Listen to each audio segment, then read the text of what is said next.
Hello everyone, welcome back to my channel. నేను మీ Shailaja advocate. ఇవాళ మీకు రెంటల్ అగ్రిమెంట్ గురించి చెప్తానండి. అసలు మనం రెంట్స్ ఇస్తూ ఉంటాం, తీసుకుంటూ ఉంటాం.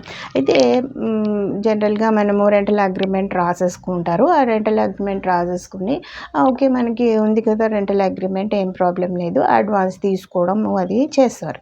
అయితే దాంట్లో మీరు ఎవరికి ఇచ్చారు ఏంటి అవన్నీ మాటకే ఉంటుంది. దాంట్లో వాడు సడన్గా ఖాళీ చేసి వెళ్ళిపోతాడు.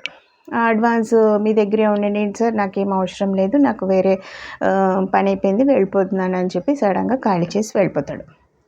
వన్ ఫైన్ డే మీకు మీద కేసు ఉందని చెప్పి పోలీసులో కోర్టు కేసులో ఉన్నాయని చెప్పి వస్తారు ఎవరో ఒకళ్ళు నోటీసులు పట్టుకుని. అప్పుడు ఏం చేస్తారు? సో అలాంటప్పుడు మీరు ఏం చేయాలంటే రెంటల్ అగ్రిమెంట్ ఇచ్చేటప్పుడు ఒక చిన్న క్లాజ్ ఖచ్చితంగా రాసుకోవాలండి. జనరల్గా మనము డాక్యుమెంట్ రైటర్స్ దగ్గర ఎక్కడో వెళ్ళిపోయి రాయించేసుకుంటాం. జస్ట్ మన డీటెయిల్స్ ఇస్తే వాళ్ళు కాపీ పేస్ట్ చేసేసి డీటెయిల్స్ ఒకటే మార్చి ఇస్తారనమాట. మన హౌస్ అడ్రస్లో అవి మార్చి ఇచ్చేస్తారు. అలా కాకుండా మీరు rental agreement only for purpose of residence అని చెప్పి ఖచ్చితంగా ఈ క్లాజ్ రాయాలన్నమాట రెంటల్ అగ్రిమెంట్లో. ఎప్పుడైతే ఈ రెంటల్ అగ్రిమెంట్లో మీరు ఓన్లీ ఫర్ రెసిడెన్షియల్ పర్పస్ అని రాస్తే ఖచ్చితంగా వాడు దాని మీద ఏ బిజినెస్లు చేసినా దానికి మీరు రెస్పాన్సిబుల్ ఉండరు అనమాట.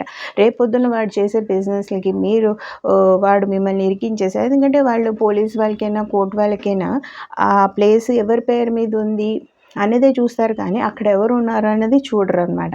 ఎందుకంటే అక్కడే జరిగింది కాబట్టి ఫ్రాడ్ అన్నది. సో అందుకనే మీరు ఎప్పుడైనా సరే ఇచ్చే ముందు డాక్యుమెంట్ వెరిఫికేషన్ చేసుకొని ఆధార్స్ అవన్నీ చూసుకొని ఇచ్చే వాళ్ళు ఏం చేస్తున్నారు, ఎక్కడ చేస్తున్నారు అన్నది వెరిఫై చేయాలి.